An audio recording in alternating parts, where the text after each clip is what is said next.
So finally mga idol, no, Game 7 na, finals na ng Gilas Pilipinas kontra nga po dito sa koponan ng Jordan. At eto na nga po, narito na tayo sa ating inaasam-asam at manalo man or matalo, matik po meron tayong silver medal. Pero syempre nag-i-aim tayo ng gold medal dahil alam natin puso ng Pilipinas ay kayang-kayang lumaban at talunin ang koponan ng Jordan. So magsisimula na nga po ngayong araw, no, ang Game 7 ng Gilas Pilipinas kontra sa Jordan. Kung titignan nyo po yung kanilang unang naging laban dito nga po sa Game 3, no, ay talagang nakita naman natin tinambakan tayo at tinalo tayo ng koponan ng Jordan.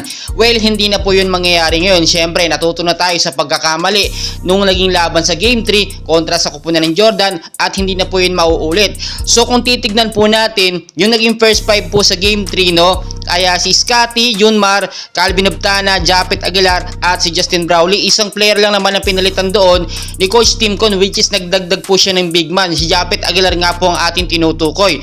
So ang mangyayari po dito, for sure alam natin mangyayari ngayon, yung first 5 na ilalay na pamaya ni Coach Tim Con ay yung first 5 po na lumaban sa Game 1, Game 2 at dito nga po sa Game 6 kontra sa koponan ng China na talaga naman pang malakasan, no? Si Chris Newsome nga po yung sinasabi natin na dapat ipalit na dito.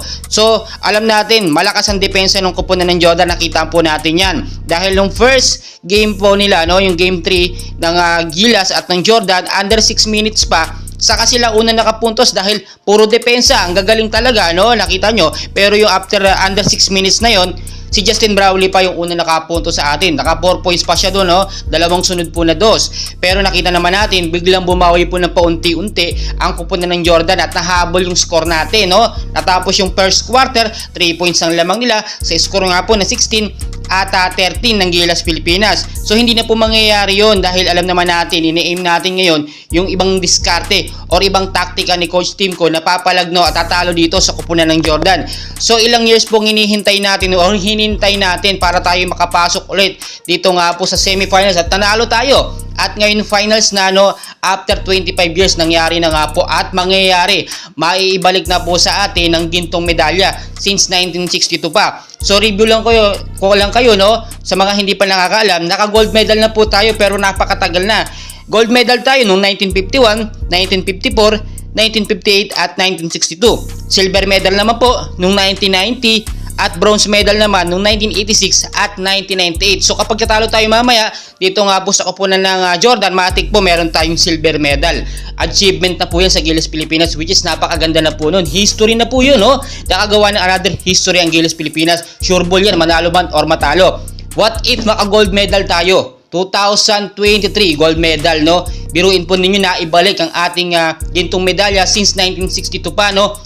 Almost 25 years po ang hinintay natin at alam natin kayang-kaya po yan ng Gilas Pilipinas. So panoorin niyo po yung ilang highlights dito sa Game 3, no, yung unang laban ng Gilas kontra sa koponan ng Jordan. Ito po yung naging live game nila, which is nakita naman natin kung paano talaga nakipagsabayan or maganda yung naging performance doon ng Gilas Pilipinas. Sadyang nagkaroon lang na maraming turnovers, humina ang depensa pagdating ng second, third at sa fourth quarter. And so far so good, kayang talunin po ng Gilas Pilipinas ang koponan ng Jordan.